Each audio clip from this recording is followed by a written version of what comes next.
Ya, Assalamualaikum warahmatullahi wabarakatuh. Waalaikumsalam. Om Swastiastu, Salam, Namo Buddhaya, Salam Kebajikan, Salam Sejahtera untuk kita semua.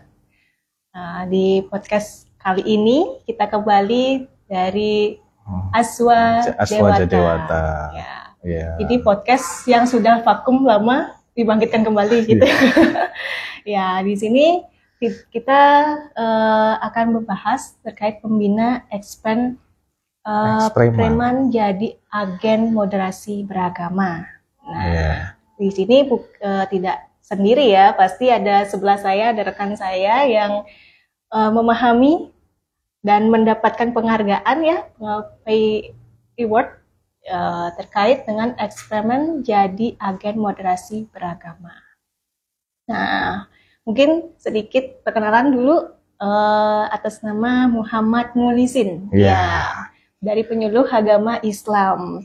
Gimana kabarnya, Pak? Alhamdulillah baik. Sehat. Assalamualaikum. Nyapa penonton dulu. Ini iya. Saya yakin penonton ini udah kangen. Ini saya udah lama nggak muncul di Aswa Dewata. Ya, dari mana ini? Kok baru muncul ya? Ya, siap Mbak Indah.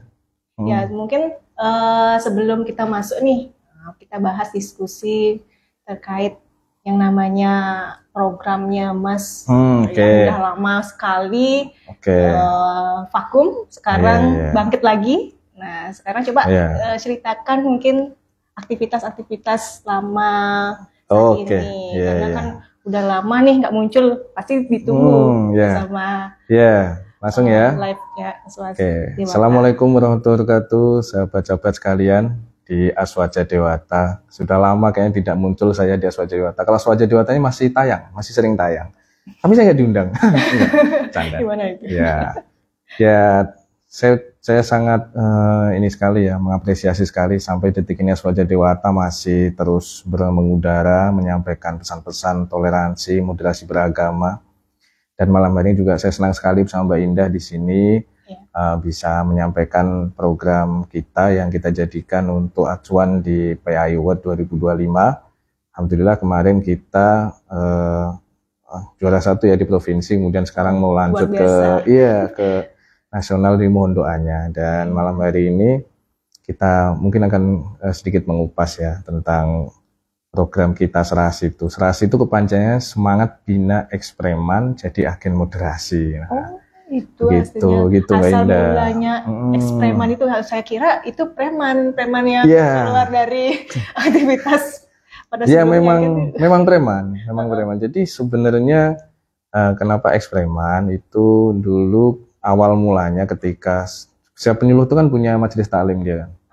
Punya majelis taklim dan bentuk majelis taklim. Nah, awal mula kita bentuk sama teman-teman majelis taklim, anak-anak muda, kita ngaji bareng.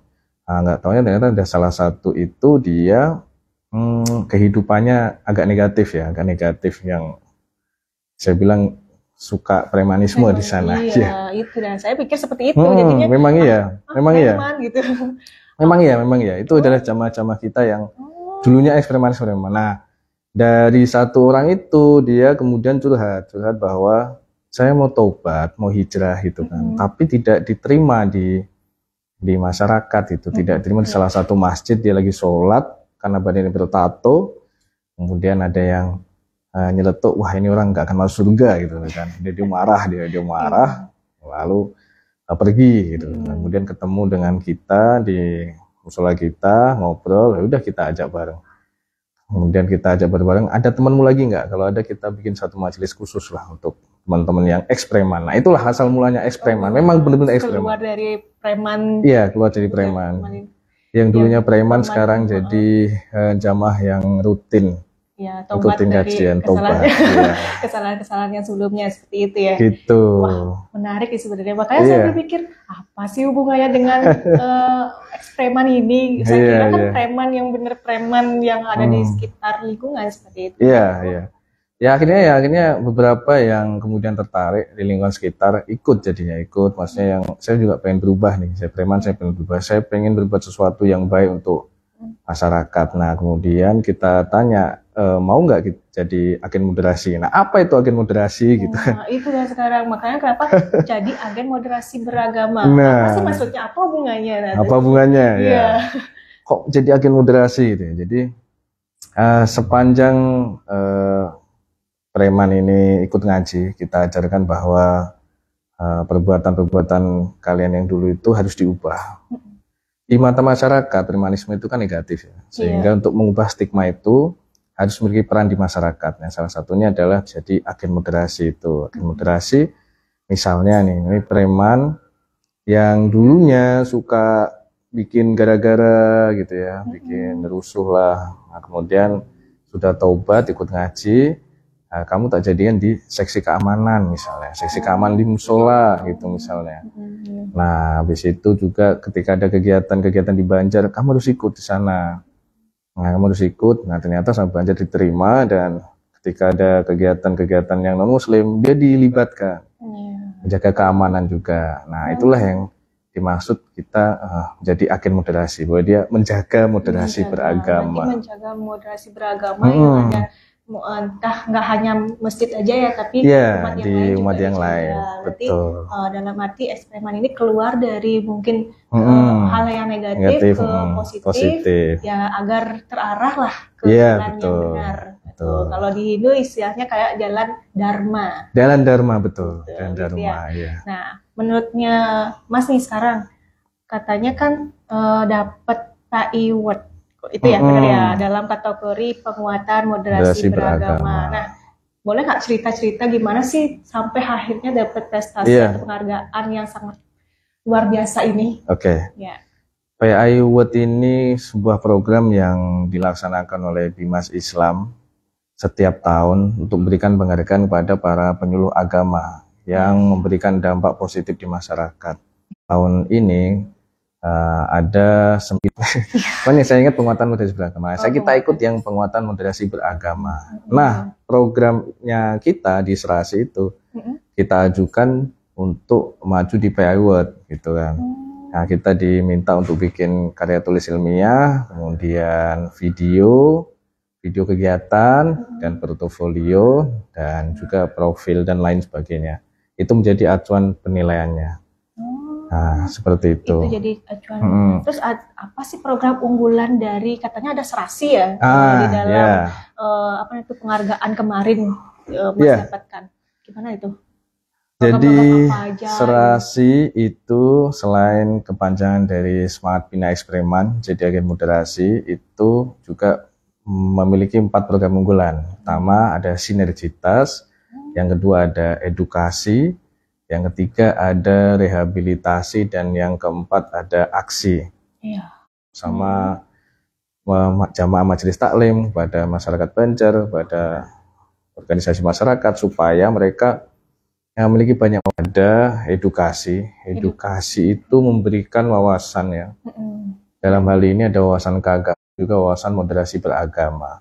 Kita ada kajian, misalnya ngaji rutin gitu kan, setiap malam Sabtu di rumah, tentang fikih, tentang banyak sih, tentang cerita-cerita keislaman gitu kan.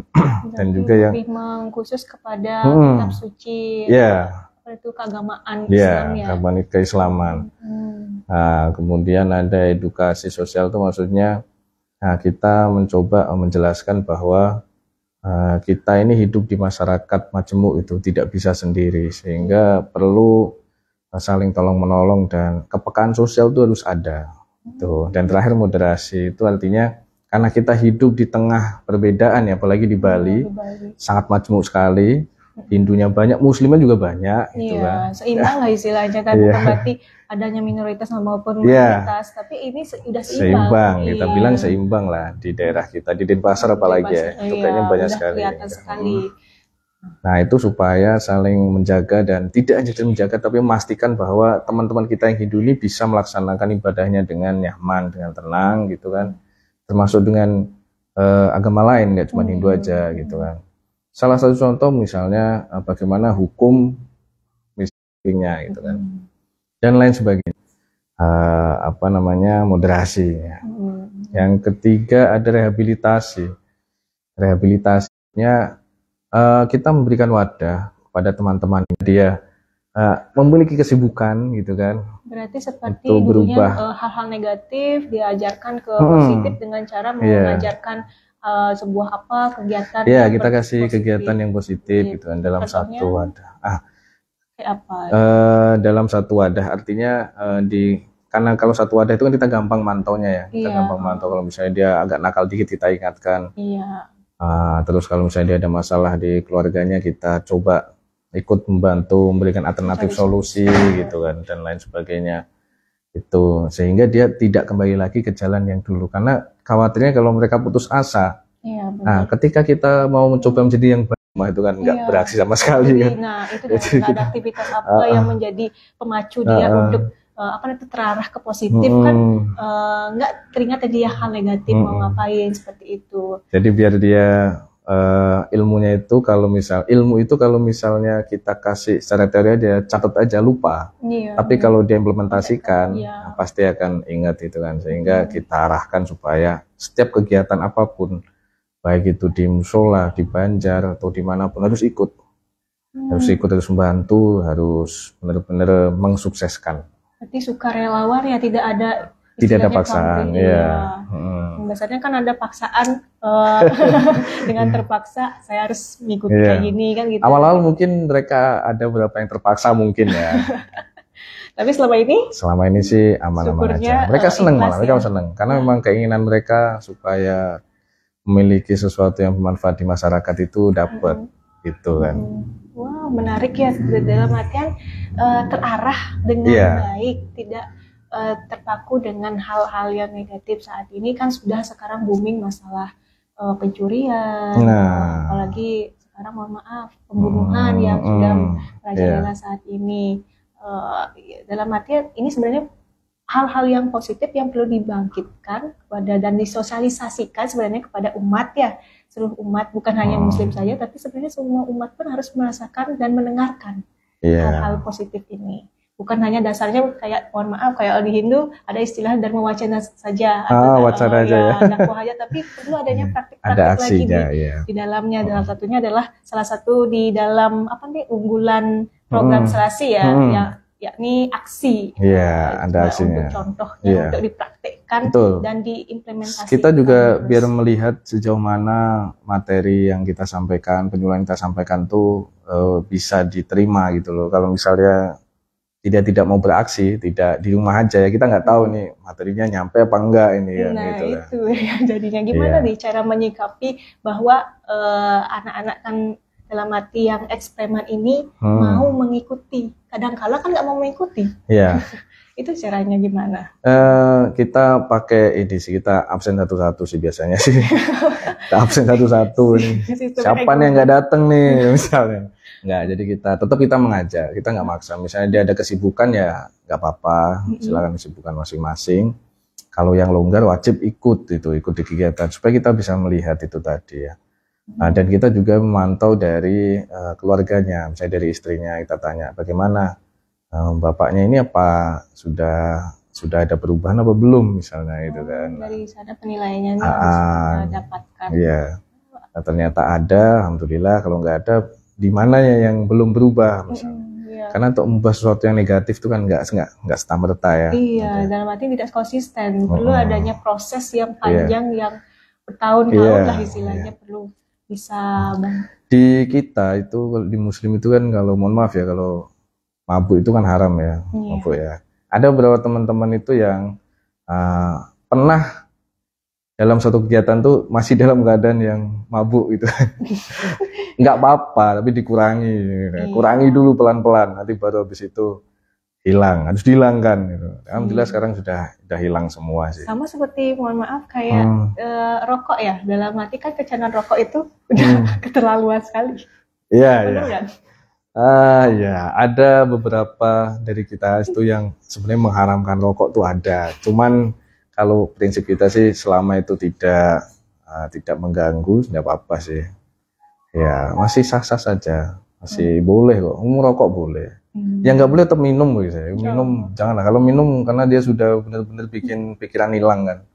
Kacau kan. Iya, benar. Kayak ada sentimen orang rokok ya? Nggak ada.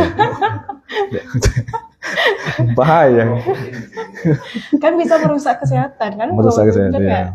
Dalam arti bisa bikin orang orang yang pasif dalam arti rokok itu kan bisa menyebarkan asap-asap rokok itu bisa merusak orang yang tidak pernah merokok. Iya. Benar nggak? Nah, lanjut nih terkait nah, apakah penghargaan PI Award ini bisa mendorong kolaborasi antar stakeholder, contohnya antar pemerintah salah satunya. Harapan kita semua sih begitu ya. Dengan PI Award ini kan sebuah penghargaan untuk para penyuluh agama yang memberikan dampak positif di masyarakat ya.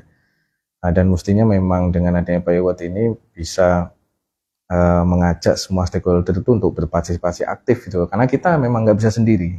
Kita nggak bisa bergerak sendiri, nggak bisa. Saya atau Mbak Indah, misalnya penyuluh agama Hindu kan. Iya, penyuluh agama kalau Hindu. Sendiri masa sendiri gimana ya berjalannya? Mau perubahan apa yang kita pilih kan nggak ada. Iya, betul. Dan ini memang kita berupaya untuk selalu mengajak stakeholder yang bersangkutan tuh supaya bersinergi bersama kan begitu. Iya, kalau di Hindu sendiri gimana nih biasanya nih?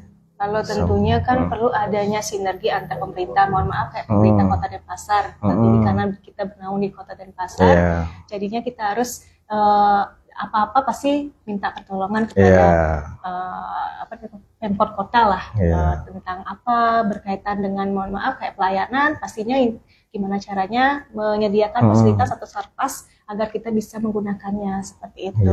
Ini kan kembali kepada stakeholder atau kerjasama antar instansi, benar nggak? Sama berarti ya dalam kurang lebih sama. Emang harusnya saling bersinergi. Ya, seperti itu Mbak Indah. Wah, menarik juga ya sebenarnya. Ini selama dapat penghargaan ini tentunya kan ada penilaian-penilaian. Gimana sih cara dia menilai akhirnya bisa mendapatkan PI Award ini? Oke, jadi ada salah satu juri terkenal di Denpasar. Ya, memang sebenarnya itu lebih bisa ditanya untuk menilai itu. Nggak tahu kriterianya apa aja dia menilai itu. Apakah karena kenal orang dalam, enggak kayaknya ya, enggak gitu. Canda. Ya, jadi penilaiannya itu yang pertama itu tadi ada karya tulis. Karya tulis itu ada bobot nilainya. Kalau nggak salah berapa ya? Ya ada sih juknisnya, cuman saya lupa. Habis itu ada video. Video ini berisi tentang kegiatan-kegiatan yang dilakukan penyuluh selama penyuluhan itu, dan kemudian ada juga portofolio. Portofolio ini biodata dari penyuluh, termasuk juga penghargaan dan lain-lain sebagainya. Itu 3 hal itu yang dinilai oleh juri. Nah, bagaimana ini bobot nilainya itu ada di juknis. Saya juga lupa. Nanti bisa dilihat di bawah ini ya. Oke, nanti bisa di-share lagi linknya terkait cara penilaian PI Award ya. Kemudian yang terakhir ada lagi juga presentasinya. Nah, presentasi jadi apakah gugup kah? Tentu tidak ya. Tidak, jangan sampai gugup lah. Presentasi kan poin-poinnya aja. Ya. Yang penting para juri ini bisa memahami yang kita kerjakan selama penyuluhan itu aja sih. Gitu. Yang ada di dalam gini ya, PI Award itu. Sebentar Mbak Ida, kalau di Hindu tuh ada juga nggak sih kayak semacam PI Award itu? Kalau PI Award itu tidak ada, tapi lebih kepada kemarin kalau nggak salah penghargaan, saya lupa, ada penghargaan tapi itu juga di Kanwil itu. Di Kanwil ya. Iya, diadakannya kayak karya tulis ada. Terus ada dibuatan video juga. Sama berarti ya. Sama juga, cuman lebih ke Balinis gitu. Iya, siap. Sama sebenarnya ada kegiatannya, cuman ya bedanya itu lah antara ada dan tidak ada itu kegiatannya. Karena ini kan kembali persaingan antar kabupaten juga, siapa yang diprioritaskan. Jadi ya itulah, kita tetap berkreasi, tetap berinovasi, mumpung masih di naungan Kemenak ya. Iya, betul. Terus mau nanya nih, adakah feedback nih edukasi ini terkait PI Award ini kepada masyarakat? Iya, pastinya ada ya. Pastinya ada. Jadi gini, PI Award nih kalau bagi saya pribadi ya, PI Award ini bukan tujuan sebenarnya. Ini Lalu apa itu? ya ini karena penghargaan ketika kita mendapatkan SK sebagai penyuluh agama, itu tentunya kita sudah harus secara tulus ikhlas kan di masyarakat totalitas gitu kan. Bahkan 24 harus di lapangan ya seperti itu. Iya, jadi kalaupun ada nggak ada PI Award ya kita tetap di masyarakat benar-benar memberikan bimbingan yang sebagaimana mestinya seperti itu kan. Tapi dengan adanya PI Award nih juga sebuah kegiatan yang positif karena itu memacu para penyuluh agama ini untuk terus berinovasi, memberikan program-program yang unik-unik atau program yang menarik untuk diikuti oleh masyarakat. Bagaimanapun juga kalau penyuluhan itu hanya modelnya misalnya cuma ceramah, itu akan membosankan gitu kan. Atau cuma yang misalnya ngaji bosen nggak ngaji itu ya, dibilang bosen ya bosen. Makanya kita perlu ada sesuatu yang menarik supaya dia tetap bisa dapat ilmunya ngajinya gitu kan, tapi tidak meninggalkan perkembangan zaman. Harus ngikutin kita itu sama di Hindu ya. Di Hindu ada istilah Dharma Gita.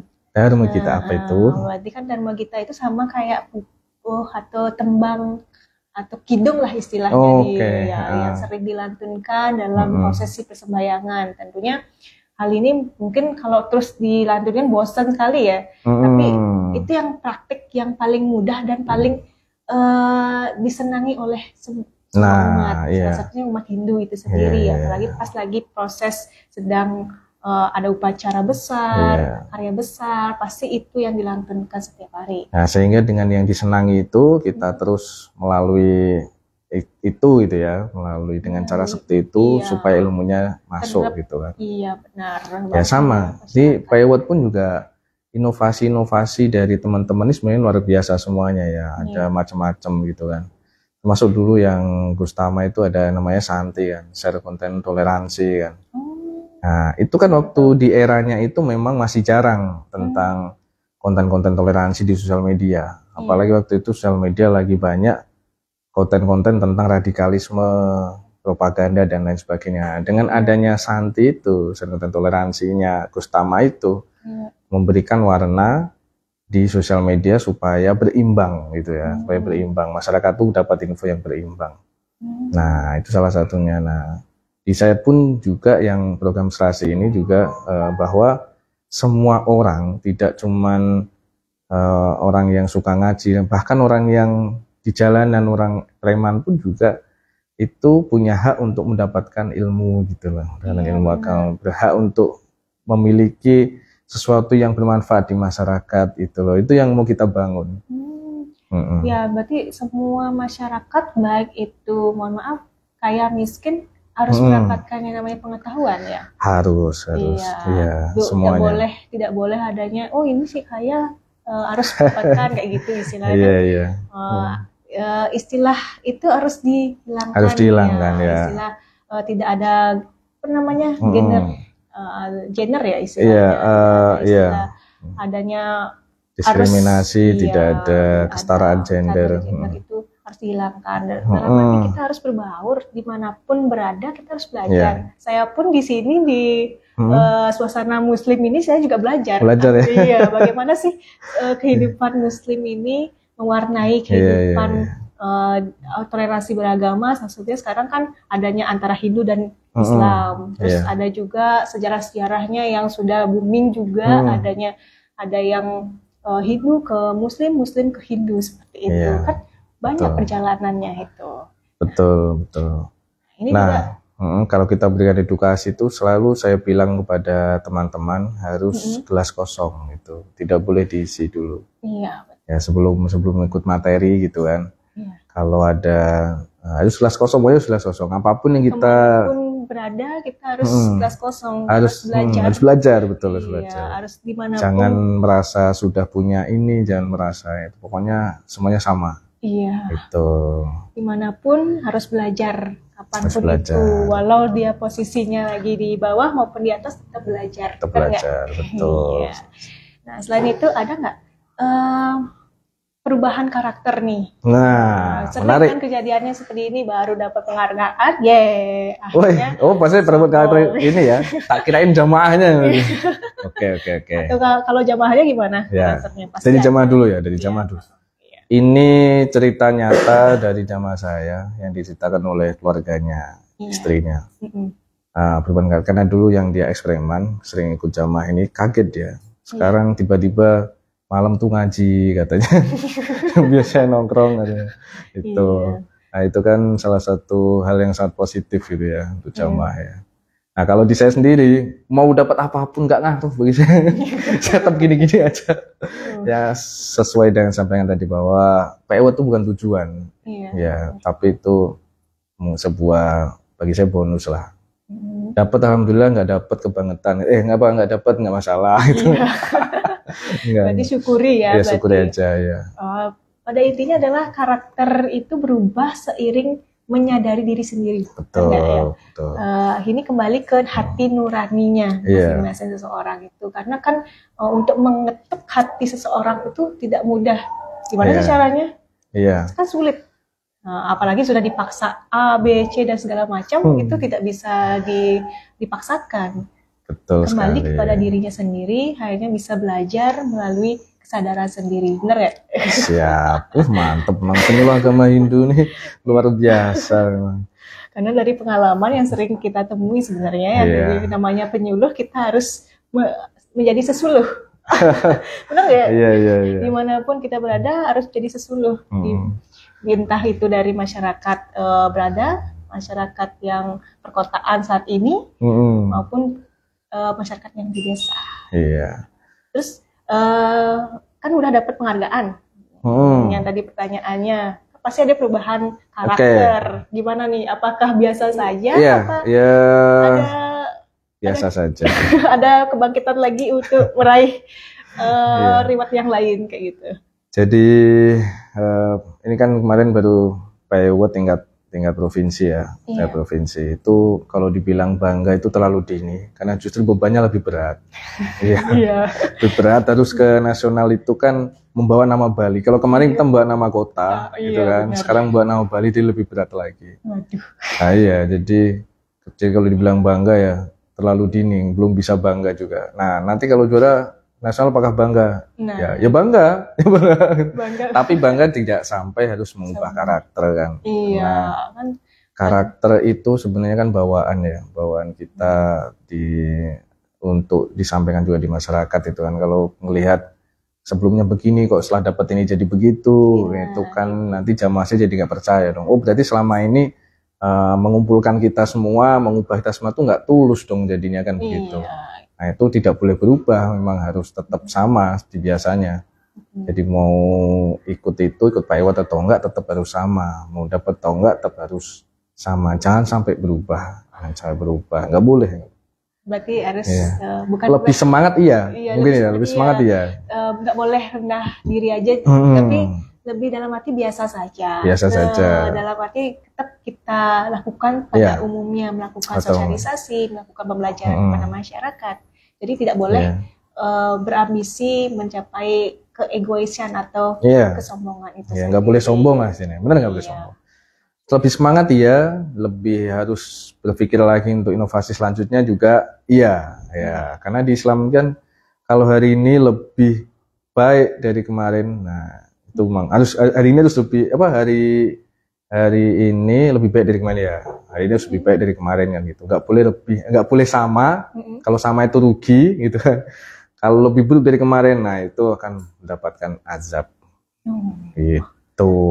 Berarti ada hukum jadi harus dalam Islam itu kita harus berkembang selalu menjadi lebih baik, nggak boleh sama, nggak boleh apalagi lebih buruk, jangan sampai itu. Menarik ya sebenarnya nih, sangat menarik sebenarnya. Masih banyak saya pertanyaannya. Gak apa, masih sampai 24 jam. Sampai jam 24. Yang operatornya senyum-senyum sana. Cuman kasihan nih, karena waktu kita dibatasi. Mungkin sedikit saya ingin tanyakan nih, sebelum closing statement. Ada nggak pesan moral selama mendapatkan PI Award ini dari kegiatan pembina Eksprema jadi agar generasi beragam. Ya, pesan moralnya dari saya adalah pada masyarakat tentunya, teman-teman saya bilang, untuk tidak boleh memandang rendah apapun ya. Kita nggak tahu ke depan ini orang akan jadi apa gitu. Sob. Hari ini kita melihat bahwa misalnya itu adalah seorang preman. Tapi kita nggak tahu nanti beberapa tahun yang akan datang apakah dia akan menjadi lebih soleh dari kita, lebih baik dari kita, kan belum tahu. Kita yang sekarang ini menjadi penyuluh agama misalnya, yang tokoh masyarakat juga, ke depan belum tentu juga akan lebih baik dibanding jamaah kita, belum tentu juga gitu.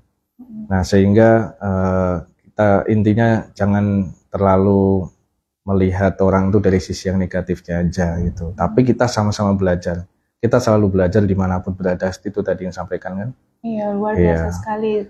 Berarti tidak boleh terhenti sampai di sini. Tidak boleh berhenti sini.